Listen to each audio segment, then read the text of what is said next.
ನಮಸ್ಕಾರ. ಬ್ಲೆಂಡ್ ಶಾರ್ಟ್ಸ್ಗೆ ಸ್ವಾಗತ. ಕೆಲವರು ಚಲನಚಿತ್ರರಂಗಕ್ಕೆ ನಾವು ತುಂಬ ಕಷ್ಟಪಟ್ಟು ಬಂದಿದ್ದೇವೆ, ತುಂಬ ನೋವುಗಳನ್ನು ಅನುಭವಿಸಿದ್ದೇವೆ, ನಮಗೆ ತುಂಬ ಅವಮಾನಗಳಾಗಿದ್ದಾವೆ ಅಂತ ಹಲವು ನಾಯಕರು ಹೇಳ್ಕೊಳ್ತಾರೆ.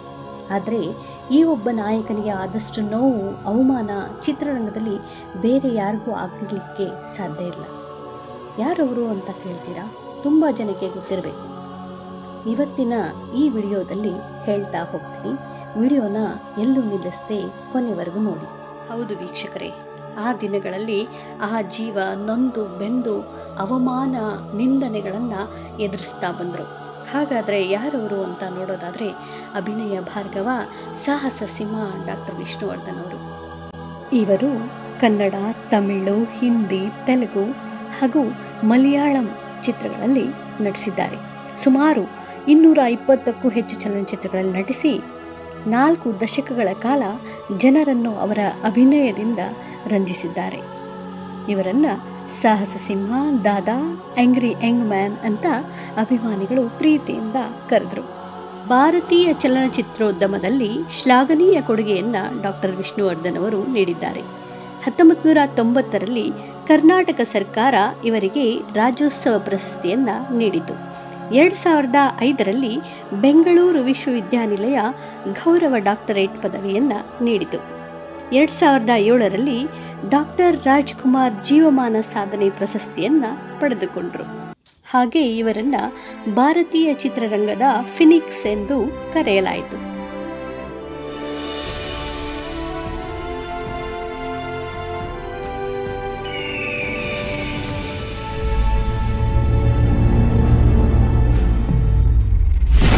ಹಾಗಾದರೆ ಫಿನಿಕ್ಸ್ ಅಂತ ಯಾಕೆ ಕರೆದ್ರು?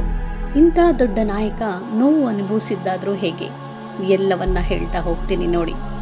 1972ರಲ್ಲಿ ಪುಟ್ಟಣ್ಣ ಕಣಗಾಲ್ ಅವರು ನಿರ್ದೇಶಿಸಿದ ನಾಗರಹಾವು ಚಿತ್ರ ಇವರ ಮೊದಲ ಚಿತ್ರ. ಈ ಚಿತ್ರದಲ್ಲಿ ಇವರ ಪಾತ್ರಕ್ಕೆ ಮಾರು ಹೋಗದವರೇ ಇಲ್ಲ. ಹೊಸ ಹುಡುಗನ ಕುಡಿ ನೋಟಕ್ಕೆ ಮನಸ್ಸೊಲದ ಹುಡುಗಿರೇ ಇಲ್ಲ. ಆಂಗ್ರಿ ಯಂಗ್ ಮ್ಯಾನ್ ಆಗಿ ಕಾಣಿಸಿಕೊಂಡ ಡಾಕ್ಟರ್ ವಿಷ್ಣುವರ್ಧನ್ ಅವರು ಕನ್ನಡಿಗರ ಮನಸ್ಸನ್ನು ಗೆದ್ದು ಬಿಟ್ರು. ಸಿನಿಮಾ ವೃತ್ತಿ ಅಂದಿನಿಂದ ಪ್ರಾರಂಭವಾಯಿತು. ಸಂಪತ್ ಕುಮಾರ್ ಆಗಿ ಬಂದ ಹುಡುಗನಿಗೆ ಪುಟ್ಟಣ್ಣ ಕಣಗಾಲ್ ಅವರು ಹೊಸದಾಗಿ ನಾಮಕರಣ ಮಾಡಿದರು, ವಿಷ್ಣುವರ್ಧನ ಅಂತ. ರಾಜಕಳೆ ಇರುವ ಹುಡುಗನಿಗೆ ರಾಜನ ಹೆಸರೇ ಸೂಕ್ತ ಎಂದು ವಿಷ್ಣುವರ್ಧನ ಅಂತ ನಾಮಕರಣವನ್ನು ಮಾಡಿದ್ರು. ವಿಷ್ಣುವರ್ಧನ್ ಅವರು ಆ ಒಂದು ಚಿತ್ರಕ್ಕೆ ಆ ದಿನ ಒಪ್ಕೊಳ್ದೇ ಇದ್ದಿದ್ರೆ ಜೀವನ ಪೂರ್ತಿ ನೋವನ್ನು ಅನುಭವಿಸ್ತಾ ಇರಲಿಲ್ಲ ಅಂತ ಕಾಣಿಸುತ್ತೆ. ಹೌದು, 1973ರಲ್ಲಿ ಬಿಡುಗಡೆಯಾದ ಗಂಧದ ಗುಡಿ ಸಿನಿಮಾ. ಈ ಸಿನಿಮಾದಲ್ಲಿ ಹೀರೋ ಆಗಿ ಡಾಕ್ಟರ್ ರಾಜ್ಕುಮಾರ್ ಅವರು ನಟಿಸಿದರು. ಇವರ ಜೊತೆ ನಟಿಸಲು ಅವಕಾಶ ಸಿಗುತ್ತೆ ಅನ್ನೋ ಒಂದು ಕಾರಣಕ್ಕೆ ನೆಗೆಟಿವ್ ರೋಲನ್ನು ವಿಷ್ಣುವರ್ಧನ್ ಅವರು ಒಪ್ಕೊಂಡಿದ್ರು. ಕೆಲವೊಂದು ನಟರು ಹೀರೋಗಿರಿಯಿಂದ ಕೆಳಗಿಳಿಯೋಕ್ಕೆ ಇಷ್ಟಪಡಲ್ಲ. ಅಂಥದ್ರಲ್ಲಿ ಅಭಿನಯ ಯಾವುದಾದ್ರೇನು ಅಂತ ತಪ್ಪು ನಿರ್ಧಾರವನ್ನು ಅಂದು ವಿಷ್ಣುವರ್ಧನ್ ಅವರು ತೆಗೆದುಕೊಂಡ್ರ. ಗಂಧದ ಗುಡಿ MP ಶಂಕರ್ ನಿರ್ಮಾಣ ಹಾಗೆ ವಿಜಯ್ ನಿರ್ದೇಶನದ ಈ ಚಿತ್ರದಲ್ಲಿ ಡಾಕ್ಟರ್ ರಾಜ್ಕುಮಾರ್, ಕಲ್ಪನಾ, ವಿಷ್ಣುವರ್ಧನ್, MP ಶಂಕರ್, ನರಸಿಂಹರಾಜು, ಬಾಲಕೃಷ್ಣ, ಸಂಪತ್, ತೂಗುದೀಪ್ ಶ್ರೀನಿವಾಸ್, ಶಕ್ತಿ ಪ್ರಸಾದ್, ಆದಿವಾನಿ, ಲಕ್ಷ್ಮೀದೇವಿ ಪಾತ್ರವನ್ನು ವಹಿಸಿದ್ದರು. ಈ ಒಂದು ಚಿತ್ರದಲ್ಲಿ ದೊಡ್ಡ ಆಪಾದನೆ, ಸುಳ್ಳು ವದಂತಿಗೆ ಗುರಿಯಾದವರು ವಿಷ್ಣುವರ್ಧನ್. ವಿನಾಕಾರಣ ತಾನು ಮಾಡದ ತಪ್ಪಿಗೆ ಶಿಕ್ಷೆ ಅನುಭವಿಸಿದವರು ವಿಷ್ಣುವರ್ಧನ್. MP ಶಂಕರ್ ಅವರು ಇದನ್ನು ಖುದ್ದಾಗಿ ಹೇಳಿದ್ದಾರೆ.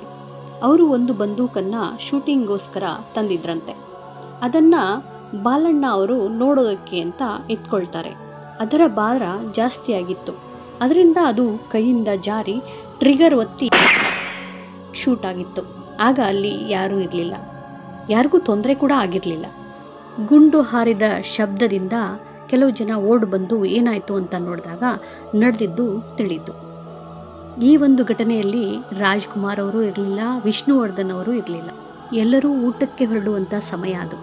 ಎಲ್ಲರೂ ಊಟ ಕೂಡ ಮುಗಿಸ್ಕೊಂಡು ತಮ್ಮ ತಮ್ಮ ಕಾರ್ಯಗಳಿಗೆ ಮತ್ತೆ ಪುನಃ ತೊಡಗಿಕೊಳ್ತಾರೆ. ಈ ಒಂದು ವಿಷಯವನ್ನು ವಿಷವಾಗಿ ಯಾರು ಹಬ್ಬಿಸಿದ್ರು ಅಂತ ಗೊತ್ತಾಗಲಿಲ್ಲ. ಡಾಕ್ಟರ್ ವಿಷ್ಣುವರ್ಧನ್ ಅವರು ಡಾಕ್ಟರ್ ರಾಜ್ಕುಮಾರ್ ಅವರಿಗೆ ಶೂಟ್ ಮಾಡಿದ್ರಂತೆ ಅಂತ ಊಹಾಪೋಹಗಳು ಹಬ್ಬಿದ್ವು. ಜನ ವಿಷ್ಣುವರ್ಧನ್ ಅವರನ್ನು ದ್ವೇಷಿಸಲು ಶುರು ಮಾಡಿದ್ರು. ಖುದ್ದು ಪೊಲೀಸರಿಗೆ ಕೂಡ ಡಾಕ್ಟರ್ ರಾಜ್ಕುಮಾರ್ ಅವರು ಇಲ್ಲಿ ಅಂಥದ್ದೇನೂ ನಡೆದಿಲ್ಲ ಅಂತ ಕರೆ ಮಾಡಿ ಪೊಲೀಸವ್ರಿಗೂ ಕೂಡ ಹೇಳಿದ್ರಂತೆ. ಈ ಒಂದು ಘಟನೆಯಿಂದ ವಿಷ್ಣುವರ್ಧನ್ ಅವರ ಬದುಕು ಮುಳ್ಳಿನ ಹಾಸಿಗೆ ಆಯಿತು. ಅಭಿಮಾನಿಗಳು ಅನ್ನೋ ಹೆಸರಿನ ಕಿಡಿಗೇಡಿಗಳು ಎಷ್ಟರ ಮಟ್ಟಿಗೆ ಇದನ್ನು ಹಬ್ಸಿದ್ರು ಅಂದರೆ, ವಿಷ್ಣು ಅವರ ಮೇಲೆ ದ್ವೇಷದ ಕಿಡಿ ಬೆಂಕಿಯಾಗಿ ವಿಷ್ಣು ಹೋದ ಕಡೆ ಎಲ್ಲ ಹೊಗೆ ಆಡೋಕ್ಕೆ ಶುರುವಾಯಿತಂತೆ. ಆಗ ತಾನೇ ಸಿನಿಮಾ ರಂಗದಲ್ಲಿ ಕಾಲಿಟ್ಟಂಥ ವಿಷ್ಣುವರ್ಧನ್ ಅವರಿಗೆ ಇದು ತುಂಬ ನೋವು ಕೊಟ್ಟಂಥ ವಿಷಯವಾಗಿತ್ತು. ತಮ್ಮದಲ್ಲದ ತಪ್ಪಿಗೆ ಗುರಿಯಾಗ್ತಾ ಹೋದರು. ಕಂಡಲ್ಲಿ ಕಲ್ಲು ತೂರಾಟಗಳು ನಡೀತಾ ಹೋದವು. ವಿಷ್ಣುವರ್ಧನ್ ಅವರು ನಟಿ ಭಾರತಿಯವರನ್ನು 1975 ಫೆಬ್ರವರಿ 17 ಬೆಂಗಳೂರಿನಲ್ಲಿ ಕುಂಚಲಾಂಬಾ ಕಲ್ಯಾಣ ಮಂಟಪದಲ್ಲಿ ಗುರು ಹಿರಿಯರ ಬಂಧು ಬಾಂಧವರ ತುಂಬಿದ ಮಂಟಪದಲ್ಲಿ ಭಾರತೀಯವರನ್ನು ಮದುವೆಯಾದರು. ಪೊಲೀಸರ ಬಿಗಿ ಭದ್ರತೆಯ ನಡುವೆಯೂ ಕಿಡಿಗೇಡಿಗಳು ಇವರಿಗೆ ಕಲ್ಲು ತೂರಾಟವನ್ನು ಮಾಡಿದ್ರು, ನೆಮ್ಮದಿಯನ್ನು ಹಾಳು ಮಾಡಿದ್ರು. ಇಷ್ಟು ಸಾಲದು ಅಂತ ವಿಷ್ಣುವರ್ಧನ್ ಅವರ ಸಿನಿಮಾ ಪೋಸ್ಟರ್ಗಳನ್ನು ಹರಿದು ಹಾಕ್ತಾ ಇದ್ರು, ಬೆಂಕಿ ಹಚ್ತಾ ಇದ್ರು. ಇಷ್ಟೆಲ್ಲ ನೋಡಿ ನೊಂದು ಮಾನಸಿಕವಾಗಿ ಇಲ್ಲಿರೋದೇ ಬೇಡ ಎಂದು 1988ರಲ್ಲಿ ಮದ್ರಾಸಿಗೆ ವಿಷ್ಣುವರ್ಧನ್ ಅವರು ಪರಿವಾರ ಸಮೇತವಾಗಿ ಹೊರಟು ಹೋದರು. ಬೆಂಗಳೂರಿನಲ್ಲಿ ಅವರ ಬದುಕು ಬೆಂದು ಹೋಯಿತು. ಶೂಟಿಂಗಾಗಿ ವಿಷ್ಣುವರ್ಧನ್ ಅವರು ಮದ್ರಾಸಿಂದ ಮೈಸೂರಿಗೆ ಯಾರಿಗೂ ಗೊತ್ತಾಗದ ಹಾಗೆ ಬಂದು ಹೋಗ್ತಾ ಇದ್ರು. ಹೋಟೆಲ್ಗಳಿಗೂ ಕೂಡ ಯಾರಿಗೂ ಗೊತ್ತಾಗದ ಹಾಗೆ ಇರ್ತಿದ್ರು. ಅಲ್ಲಿ ಕೂಡ ಅವ್ರಿಗೆ ನೆಮ್ಮದಿ ಸಿಗ್ತಾ ಈ ಜನ ಸುಮ್ಮನೆ ಬಿಡಲಿಲ್ಲ. ಅಲ್ಲೂ ಅವರು ತೊಂದರೆಯನ್ನು ಅನುಭವಿಸಿದರು. ಕೈ ಕುಲ್ಕೋಕೆ ಅಂತ ಬಂದ ಒಬ್ಬ ಅಭಿಮಾನಿ ಬ್ಲೇಡ್ನಿಂದ ಅವರ ಕೈಗೆ ಗಾಯ ಮಾಡಿದ್ನಂತೆ. ಹೀಗೆ ಹಲವಾರು ಘಟನೆಗಳು ವಿಷ್ಣುವರ್ಧನ್ ಅವರನ್ನು ಹಿಂಬಾಲಿಸುತ್ತಲೇ ಬಂದವು. ಹಲವಾರು ಸಭೆ ಸಮಾರಂಭಗಳಲ್ಲಿ ಸಾಮಾನ್ಯರಂತೆ ಕುಳಿತುಕೊಂಡು ಬಂದಿದ್ರಂತೆ ವಿಷ್ಣುವರ್ಧನ್ ಅವರು. ಸಭೆಗಳಿಗೆ ಕರೆದು ಅವಮಾನ ಮಾಡಿದವರೇ ಹೆಚ್ಚಂತೆ. ಎಷ್ಟು ನೊಂದಿರಬೇಕು ಆ ಜೀವ. ಇವರ ಧೈರ್ಯಕ್ಕೆ ನಾವು ಮೆಚ್ಚಲೇಬೇಕು. ಇಷ್ಟೆಲ್ಲ ಆದರೂ ಗಟ್ಟಿಯಾಗಿ ನಿಲ್ಲೋದಕ್ಕೆ ಒಂದು ಕಾರಣ ಇತ್ತು. ಅದ್ಯಾವುದಂದರೆ, ಡಾಕ್ಟರ್ ರಾಜ್ಕುಮಾರ್ ಅವರು ಮತ್ತು ವಿಷ್ಣುವರ್ಧನ್ ಅವರ ನಡುವೆ ಉತ್ತಮವಾದ ಸಂಬಂಧ ಇತ್ತು. ಅವರಿಬ್ಬರು ತುಂಬ ಆತ್ಮೀಯತೆಯಿಂದ ನಡೆದುಕೊಳ್ತಾ ಬರ್ತಾಯಿದ್ರು. ಒಬ್ಬರಿಗೊಬ್ಬರು ಗೌರವದಿಂದ ಕಾಣ್ತಾ ಇದ್ರು. ಬೇರೆಯವರ ಹೇಳಿಕೆಗಳಿಗೆ ತಲೆ ಕೊಡಿಸ್ಕೊಳ್ತಾ ಇರಲಿಲ್ಲ. ಇಬ್ಬರು ನಾವು ಒಳ್ಳೆಯ ಸ್ನೇಹಿತರು ಅಂತ ತೋರಿಸಿಕೊಳ್ಳಲು ಹೋದಾಗೆಲ್ಲ ದುರಂತಗಳನ್ನು ಕಂಡರು. ರಾಜ್ ಮತ್ತು ವಿಷ್ಣುವರ್ಧನ್ ಜನಗಳ ಆ ಒಂದು ನಡೆ ಈ ಇಬ್ಬರ ಘಟಾನುಘಟಿಗಳ ಸಮ್ಮಿಲನವನ್ನು ಉಂಟು ಮಾಡಲೇ ಇಲ್ಲ. ಎಷ್ಟೋ ಸಲ ರಾಜ್ಕುಮಾರ್ ಅವರು ಈ ವಿಷಯಕ್ಕೆ ನೊಂದಿಕೊಂಡಿದ್ದೂ ಇದೆ. ಅಭಿಮಾನಿಗಳ ಈ ವರ್ತನೆಯನ್ನು ಕಂಡು ಆ ಮನಸ್ಸುಗಳು ನೊಂದು ಹೋಗಿದ್ವು. ಇವರಿಬ್ಬರು ಇನ್ನೂ ಅನೇಕ ಚಿತ್ರಗಳನ್ನು ನಡೆಸಿದರೆ ಕನ್ನಡ ಚಿತ್ರರಂಗ ಇತಿಹಾಸವನ್ನು ಕಾಣ್ತಾ ಇತ್ತು. ಕರುನಾಡಿಗೆ ಆ ಅದೃಷ್ಟ ಕರಗಿ ಹೋಯಿತು. ಅಣ್ಣವರಾದಮೇಲೆ ಆ ಪಟ್ಟ ವಿಷ್ಣುವರ್ಧನ್ಗೆ ಸೇರಬೇಕು ಅಂತ ಪಾರ್ವತಮ್ಮ ರಾಜ್ಕುಮಾರ್ ಅವರು ಹೇಳ್ತಾ ಇದ್ರಂತೆ.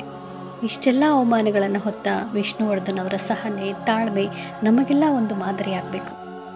ಯಾರನ್ನೂ ದ್ವೇಷಿಸಿದ ಆ ಮನುಷ್ಯ ತುಂಬ ಅದ್ಭುತವಾದವರು ಅನ್ನೋದಕ್ಕೆ ಇದೇ ಸಾಕ್ಷಿ. ಹಾಗಾಗಿ ಕನ್ನಡ ಚಿತ್ರರಂಗ ಇವರನ್ನು ಫಿನಿಕ್ಸ್ ಅಂತ ಕರೀತು. ಫಿನಿಕ್ಸ್ ಅಂದರೆ ಏನು? ಫಿನಿಕ್ಸ್ ಒಂದು ಪಕ್ಷಿಯ ಹೆಸರು. ಫಿನಿಕ್ಸ್ ಪಕ್ಷಿ ಒಂದು ಕಾಲ್ಪನಿಕವಾದ ಪೌರಾಣಿಕ ಆಧಾರಿತ ಪಕ್ಷಿಯಾಗಿದೆ. ಬಂಗಾರ ಮತ್ತು ಕಡುಗೆಂಪು ಬಣ್ಣದ್ದೆಂದು ವರ್ಣಿಸಲಾಗಿರುವ ಈ ಪಕ್ಷಿಯನ್ನು ಪ್ರತ್ಯಕ್ಷವಾಗಿ ಕಂಡವರು ಯಾರೂ ಇಲ್ಲ. ಈ ಪಕ್ಷಿ ಬೆಂಕಿಯಲ್ಲಿ ಸುಟ್ಟು ಹೋದರೂ ಕೂಡ ತನ್ನದೇ ಆದ ಬೂದಿಯಿಂದ ಮತ್ತೆ ಮತ್ತೆ ಹುಟ್ಟಿ ಬರುವುದೆಂದು ಅರ್ಥೈಸುತ್ತಾರೆ. ಭಾರತ, ಗ್ರೀಸ್ ಮತ್ತು ಈಜಿಪ್ಟ್ ಪೌರಾಣಿಕ ಕಥೆಗಳಲ್ಲಿ ಫಿನಿಕ್ಸ್ ಹಕ್ಕಿಯ ಬಗ್ಗೆ ಪ್ರಸ್ತಾಪಿಸಲಾಗಿದೆ. ಆದರೆ ಇದು ಅಸಾಧ್ಯವಾದರೂ ಕೂಡ ನಿಜವಿರಬಹುದು ಎಂದು ತಿಳಿದವರ ವಾದವಿದೆ. ಈ ಪಕ್ಷಿ ಸೂರ್ಯನೊಂದಿಗೆ ಸಂಬಂಧವನ್ನು ಹೊಂದಿದೆ. ಕೆಲವು ಜನಪ್ರಿಯ ಕಥೆಗಳ ಪ್ರಕಾರ ಅದು ಜ್ವಾಲೆಯಲ್ಲಿ ಸಾಯುತ್ತದೆ ಮತ್ತು ತನ್ನದೇ ಆದ ಚಿತಾಭಸ್ಮದಿಂದ ಮರುಜನ್ಮ ಪಡೆಯುತ್ತದೆ ಎಂದು. ಕೆಲವರು ಈ ಪಕ್ಷಿ ಕೊಳೆತು ಅದರ ಉಂಟಾಗುವ ಒಂದು ಹುಳುವಿನಿಂದ ಇದು ಮತ್ತೆ ಜೀವ ಪಡೆದು ದೊಡ್ಡದಾದ ಮೇಲೆ ಫಿನಿಕ್ಸ್ ಪಕ್ಷಿಯಂತೆ ಹೊರಬರುತ್ತದೆ ಎಂದು ವಾದವಿದೆ. ಏನೇ ಆಗಲಿ, ಡಾಕ್ಟರ್ ವಿಷ್ಣುವರ್ಧನ್ ಅವರ ಸಾಹಸ, ಅವರ ಒಂದು ತಾಳ್ಮೆಗೆ ನಮ್ಮದೊಂದು ದೊಡ್ಡ ಸೆಲ್ಯೂಟ್ ಅಂತಾನೆ ಹೇಳಬಹುದು. ಅಂಥ ವ್ಯಕ್ತಿ ನಮ್ಮೊಂದಿಗೆ ಇದ್ದರು ಅನ್ನೋದೇ ನಮ್ಮ ಹೆಮ್ಮೆ ಅಲ್ವಾ. ಮಾಹಿತಿ ಇಷ್ಟವಾದಲ್ಲಿ ಲೈಕ್, ಕಮೆಂಟ್, ಶೇರ್ ಮಾಡಿ. ಧನ್ಯವಾದಗಳು.